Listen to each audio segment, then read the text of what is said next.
Vous comprenez? Ça doit être obligatoire. Libre avec tout le monde, vous êtes au même niveau. Parfois, vous voyez, la Bible est connue de tous. Soyons équilibrés. Même faire, il faut donc, autrement dit avoir l'esprit, en dehors de l'esprit de prière, il faut avoir l'esprit d'initiative. Alors, la réflexion ne se limite pas là-bas, ça va impliquer, qu'est-ce qu'on a dit là-bas? Deuxième formule, P2. ça implique P2. P2, ça veut dire prière 2, de deuxième type. La Bible dit ceci, dans le même... Les Proverbes 16-20, on dit celui qui réfléchit sur les choses trouve le bonheur. Deuxième étape, et celui qui s'est confié à l'Éternel est heureux. Vous comprenez? C'est-à-dire que quand tu réfléchis, les orientations que tu trouves, les identités que tu as, tu dois encore rentrer dans la prière pour les recommander à Dieu, qui est le maître des temps et le gérant des circonstances. Proverbe 16, verset 5. Proverbe 16, la Bible dit « Recommande à l'Éternel tes œuvres et tes projets réussiront. » Comment vous pouvez être des gens sans projet, sans quoi? Et puis quand vous voyez des formes de prière, il y a ce que moi j'appelle les babillages. Baba, baba, baba, baba, baba, zambelanga, zambelanga, zambelanga. Il y a des mots phrases. Baba tenda, zambe sala, zambe sala. Il y a des pleureurs.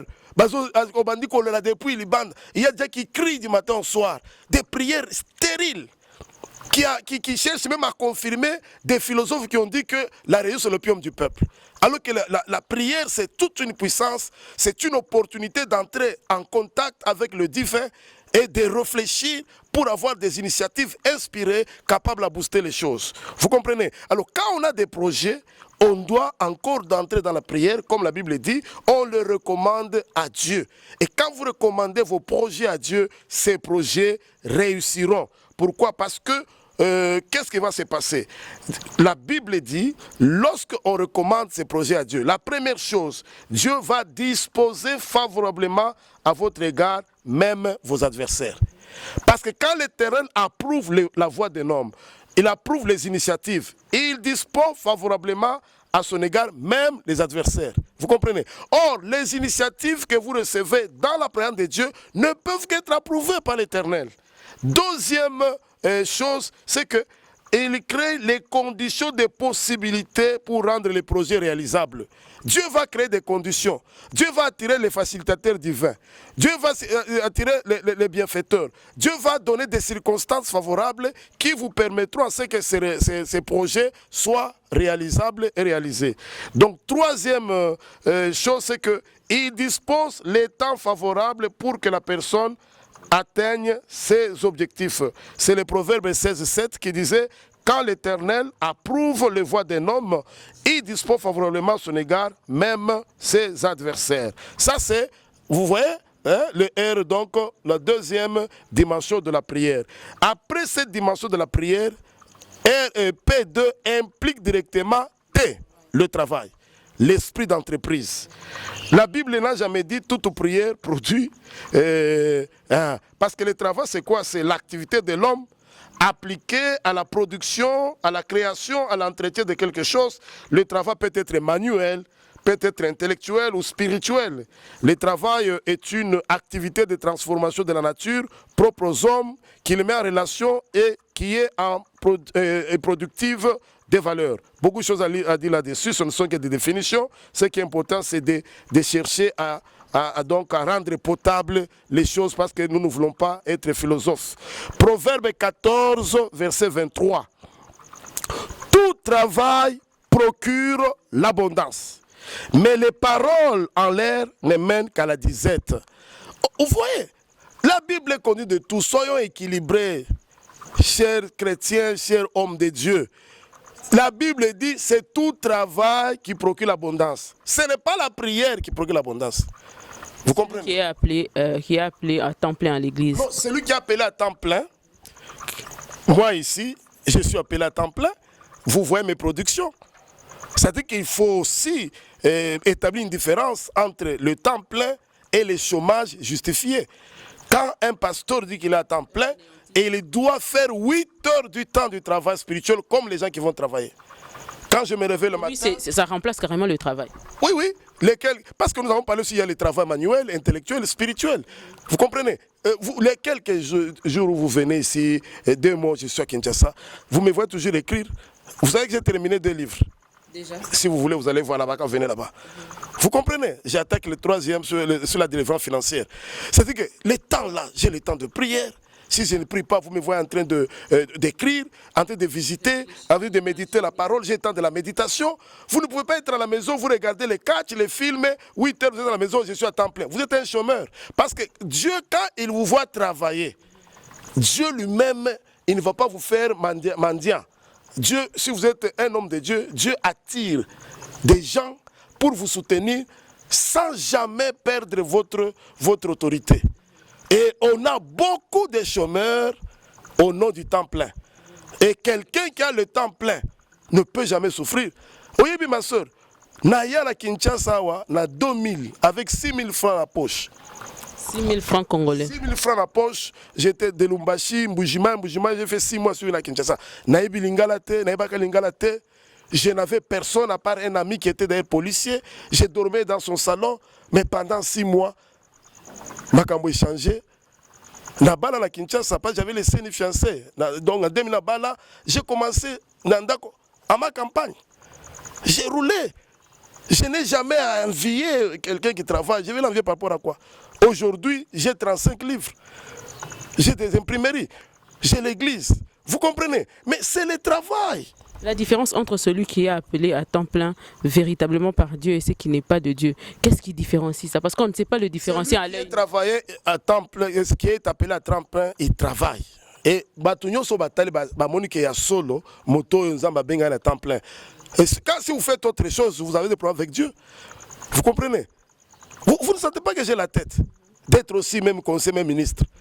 Mais, aux okokate, même affaire Nzambazo, même affaire, il faut les cas liés autour du ministère. Vous allez voir que j'ai, dans les affaires, j'ai mon entreprise ML. Entreprise missionnaire de mention par la littérature. Il y a les imprimeries là-bas, Babylone va livrer ça, imprimé dans Moko. Nazo Tega livre, Nazo Sambe la Pona Batou, relation d'aide, prendre l'achat Batou, tout ça. Yo moko otanga livre to banda siko livre kaka po sala yo moko mona bandoto na yo. Et quand je te prends en charge, on va peu offrande. Bah mission nga pe na pesi bon. Ça dit que quand quelqu'un est appelé au temps plein, donc Dieu vous comprendrez vous-même que celui-ci est appelé au temps plein parce que le Saint-Esprit commencera à l'inspirer, à lui donner des disciplines. Il est caractérisé par une discipline spirituelle par rapport aux interdits spirituels, par rapport aux dévotions. Il n'est pas un chômeur. Et le problème des temps pleins, ça fait rater beaucoup de gens la vie. Je vous dis que vie à Batebele et Beba na Makamosel Lanzambo. Ça fait 25 ans dans Benganga. Je vous dis, Dieu m'a appelé, j'avais 25 ans. Je connais Bato Tobanda Bamsou vie et Beba. Vous comprenez?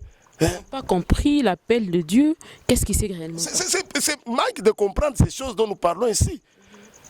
Ce n'est pas seulement la prière. Nzambe touche mon thème, Nzambe touche mon thème. J'étais sans, touche-moi. Nayoki. Il y a chaque chose à son temps.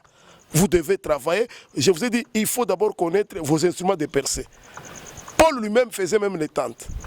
Vous voyez? Vous êtes dans les temps pleins, mais vous avez des petites activités. Donc vous sentez que quand on est dans les temps pleins véritables, Dieu vous prend en charge. Et il vous amène des gens. Ces gens-là, pour que ma personne bongo, il faut que quand vous les impactez, ils voient les signes sans embâche, ils vous soutiennent. Des hommes protégés. Maintenant, c'est ce qui fait que les gens sont entrés dans des choses. Vous pouvez voir le pasteur Blé, au moni na mutuka, au moni le prophète Jules, au moni na Range Rover, mais au yebi ici là Range Rover c'est après 20 ans de ministère, 25 ans exercice de ministère Bangomba tout ça. Mais là ba jeune le bazo lingagnon, c'est pourquoi ndé commis ba grandeur la lukuta, ba prophétie à lukuta, ba biloko bozo ça, ba kisi ba biloko belé ozo mona oyo. Et tout ça c'est manque d'encadrement. Manque d'encadrement, bon. Puis manque à comprendre la réalité autre chose la Bible pour que bah tu vas équilibrer. quand on n'est pas équilibré, on sera déséquilibré partout. J'ai deux questions qui me viennent en tête, pasteur. Est-ce que dans l'appel, quand on appelle un serviteur de Dieu à servir Dieu, y a-t-il une croissance qui doit se faire? Parce qu'on se dit que le summum de tout, c'est je prie, je prie, je prie. Ce qui dimensionne l'équipe, on a comme un serviteur de Dieu. Mingi baloba bongo. Et mais si vous êtes déjà pasteur, est-ce que quand vous êtes pasteur, il faut encore une croissance en tant que pasteur spirituel? Une croissance spirituelle en tant que pasteur, il y en a aussi. Par rapport à ce que vous dites, parce qu'il y a certains qui se cachent derrière l'appel temps plein. Mais si réellement il faut travailler l'intellect aussi du pasteur, donc c'est qu'il y a un travail de croissance qui doit se faire après être appelé. Oui, justement, vous savez, ma soeur, on a très mal enseigné la parole de Dieu. On doit avoir le courage d'échanger. Parce qu'on a enseigné que quand quelqu'un reçoit Christ, il devient une nouvelle créature automatiquement. C'est comme si c'est instantané. Ce n'est pas vrai. La réalité que nous voyons, ce n'est pas vrai. Et vous savez que dans la transformation, quand quelqu'un reçoit Christ, il y a au moins 10 pyramides qu'il faut faire travailler na moto, aux autres 10 pyramides pour que moto comme un niveau de transformation. Ce que moto comme un niveau de conversion totale, le Saint-Esprit même prend la relève de la transformation et ils ont kendé jusqu'à la statue parfaite de Christ. C'est-à-dire que Moussa, là, le travail que le diable faisait au ciel, lui, il mettait les sceaux à la perfection. C'est-à-dire qu'il était comme ministre garde des sceaux. C'est lui qui testait la perfectibilité des choses créées. Vous comprenez? Il était comme un ministre près de la divinité. Et lorsque il s'est enorgueilli, il a été pris sur la terre, il a été désagrégé. Lui qui était porteur de lumière est devenu ténèbres. Lui qui mettait sur la perfection a commencé à défaire. Quand on lui ouvre une porte, il détruit, il vole, il tue. Vous comprenez? Maintenant, Jésus est venu, il a affronté, il a donné, il a dit tout pouvoir m'a été donné, il a donné le pouvoir. Et la Bible dit dans Ephésiens 4 qu'étant monté dans les hauteurs, il a pris certains hommes comme des captifs. Donc des hommes comme des captifs, il en a fait des dons à l'humanité. Certains apôtres, prophètes, évangélistes, pasteurs et docteurs pour le perfectionnement des saints en vue de l'œuvre du ministère pour présenter une église sans tâche. Vous savez, vous ne voyez pas que c'est le même travail que le diable faisait. Lui, il était en train de parfaire, il mettait les choses à la perfection, il a commencé à défaire. Jésus est descendu, il a fait sortir des ministères qui sont une partie de l'autorité divine dans l'homme pour la perfection. Maintenant, la perfection n'est pas instantanée, c'est tout un travail, c'est tout un processus. Comme vous l'avez dit, et les hommes de Dieu, nous grandissons. La manière dont je comprends les choses de Dieu, je les explique, ce n'est pas comme je les explique il y a 10 ans, il y a 15 ans. Hein, vous allez sentir, quand vous voyez les pasteurs là, il n'y a aucune parole dans la bouche, c'est seulement la chanson, on dirait donc vous allez voir même des fidèles, hein? Les fidèles sont comme justement, comme on l'a dit dans nos émissions dans notre pays, sont dans la masse. Or, Jésus n'est pas venu former des foules. Jésus avait besoin de former un peuple. Donc, qui se démarque de la foule, un peuple mis à part. Et c'est la parole, l'enseignement systématique qui affecte, qui transforme, qui crée un métabolisme spirituel capable à transformer l'homme pour qu'il atteigne la métamorphose. Comment un pasteur peut-il grandir? En prière, en passant du temps dans la prière, en lisant des livres ou comment? Tout ça. D'abord, quand on est appelé, lorsqu'on est converti aussi, on doit grandir d'abord dans le développement des facultés spirituelles. Nous avons le discernement spirituel, nous avons la sensibilité spirituelle, nous avons l'entendement spirituel, nous avons l'écoute spirituelle, nous avons la compréhension spirituelle des choses. Vous comprenez? Alors, ces éléments-là de l'ouverture spirituelle, ce sont ces facultés qui font d'un homme un homme de Dieu. Deuxième élément, ces facultés-là se développent par la discipline spirituelle. Parce que la spiritualité est lumineuse et ténébreuse est fondée sur la discipline. Vous comprenez? Discipline en termes des interdits. Un passé, n'importe quoi, non. Il y a la discipline comportementale, la discipline langagière, la discipline en termes même d'habillement. Ça doit refléter le sacerdoce, le sérieux, la responsabilité, pour que les gens aient confiance en vous. La discipline en termes... Les passés, ce n'est pas que on doit voir dans les fêtes, tout ça. Au quotidien, c'est perdre dans la formule. Donc, le travail. La discipline en termes de vie de prière. Quand vous avez un pasteur qui n'a que la prière d'équilibre. Ça veut dire la prière, autre ça, là-bas, programme. Passer quand programme à l'église, et puis on se qui m'a quand même prière. Azala bureau, kaka, t'as à côté, côté. Donc vous êtes incapable de tenir 3 heures du temps, 8 heures du temps dans la prière. Ça veut dire que quand le pasteur, et ça, niveau de dimension à prière. Donc, au bandit, au salaire 1 heure, au bandit, au salaire fort 2 heures, 3 heures du temps, 8 heures, ça relaxe. Pas koyemba, kosambela. Deuxième élément, il y a un problème, il y a discipline en termes de dévotion. La méditation quotidienne de la parole. La Bible dit, celui de la ne s'éloigne pas, médite jour et nuit. Vous comprenez? Ça doit être obligatoire. C'est une discipline, ça s'impose, c'est une dévotion. Vous comprenez? La contemplation spirituelle. Vous comprenez? Le calme spirituel. La lecture de la Bible, parce que c'est différent de la méditation, l'étude biblique. Ce sont ces éléments-là qui font qu'un véritable homme de Dieu appelé, tout ça quand même, parce que quand je vois seulement des disciplines qui sont les dévotions, ça ne vous donne même pas le temps, vous allez travailler comment? Alors, le pasteur doit avoir, donc en termes de jeûnes multipliés, des prières disciplinaires. Il ne faut pas rester avec les prières d'équilibre avec tout le monde, vous êtes au même niveau. Parfois, bah, intéressé, bah, les caillots. Alors, et ça, bah, discipline. Parce que force c'est normal que les intercesseurs prient plus que le pasteur. La Bible dit priez beaucoup, afin que vous tombiez dans la tentation. Moi, je ne peux pas accéder dans l'église que cause de la moto. Ça ne peut pas se faire. Vous allez, comment vous allez conduire? Vous comprenez? Alors, tous ces éléments-là, nako tanga. Des livres inspirés, des livres à Batouba Koma. Un pasteur doit avoir un livre et le lit. Il doit avoir la Bible. Pas Babiloko wana, Olingo Obima. Ok, Zake wa mataki na moto. Yope ozo matalelo, mata. Ces histoires-là qui font même la honte de l'évangile, c'est pas comme ça. C'est-à-dire qu'il y a un travail. Hein, et on grandit dans l'ouverture spirituelle, dans la compréhension des choses et dans l'exercice de l'autorité spirituelle. Parce que Dieu dit à Job, depuis que tu existes, as-tu déjà commandé au matin? L'homme Dieu doit être entré dans la loi de commande spirituelle, d'exercice de l'autorité, où il peut affecter, il peut impacter, il peut ordonner, il peut dédier. Sinon, nous allons vivre alors que nous sommes sous l'influence des puissances territoriales ténébreuses qui influencent, qui impactent et l'eau et l'air et consorts. Avec tous ces éléments-là, ça nous demande des exercices spirituels. Donc, cela étant, le travail, quand, ça nous amène à l'esprit d'entreprise. On avait l'esprit de prière, l'esprit d'initiative, l'esprit d'entreprise.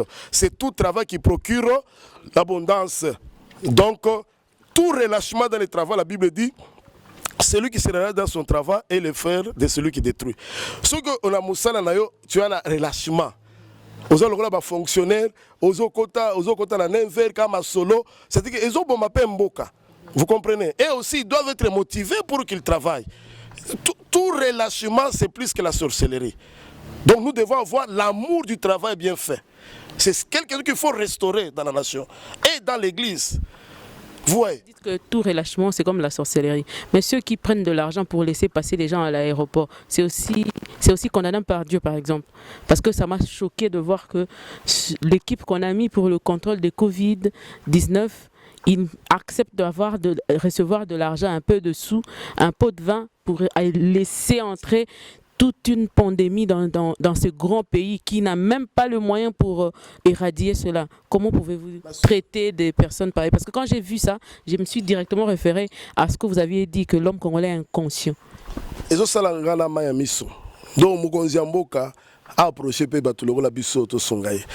Parce que c'est à la fois spirituel. Vous savez, dans l'aéroport, on ne contrôle pas des gens. S'il y a l'endroit où il y a l'expression de la mendicité, ce sont les frontières, l'aéroport, les frontières là-bas à Soumalessa. Deuxièmement, la route avec nos frères, nos compatriotes, roulage. Ça fait la honte. À l'aéroport, papa, on ne m'a jamais contrôlé les sacs. Et une fois, je me rappelle, j'étais en train de prier. J'ai prié pour une soeur, une maman, la maman d'une soeur comme ça qui était malade, qui était morte, paix à son âme. Elle était hospitalisée à l'OIA, à l'Union, là où il y a les chefs de l'État, là où il y a les symboles du pouvoir, à l'époque du président sortant. Papa, je suis passé là-bas vers Mercedes.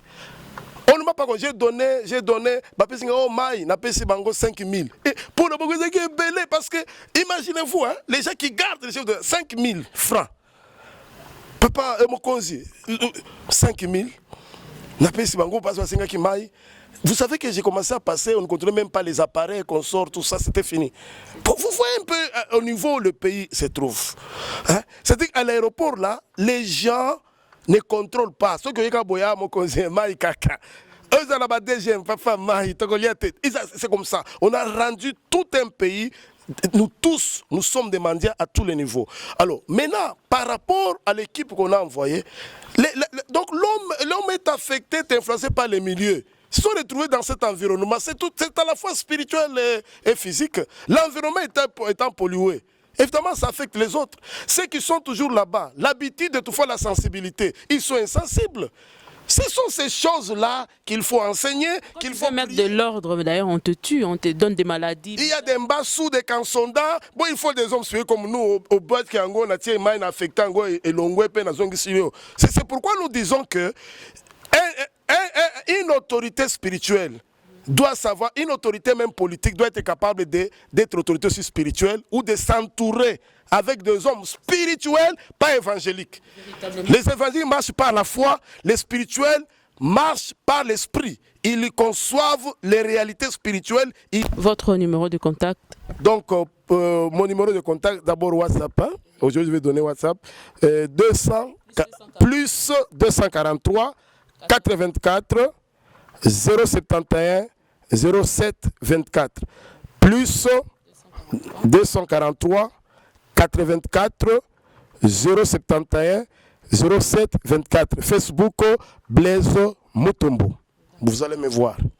Merci beaucoup, très chers téléspectateurs, de nous suivre du début jusqu'à la fin. Surtout, merci énormément de chercher ce livre, de nous contacter par le numéro que notre papa a donné, et aussi ce numéro affiché au bas de l'écran. N'hésitez pas, surtout, abonnez-vous sur cette chaîne pour que vous ayez la continuité de plusieurs livres que nous aurons à exploiter dans cette émission et sur ce plateau. Que notre Dieu vous bénisse énormément. Bye bye.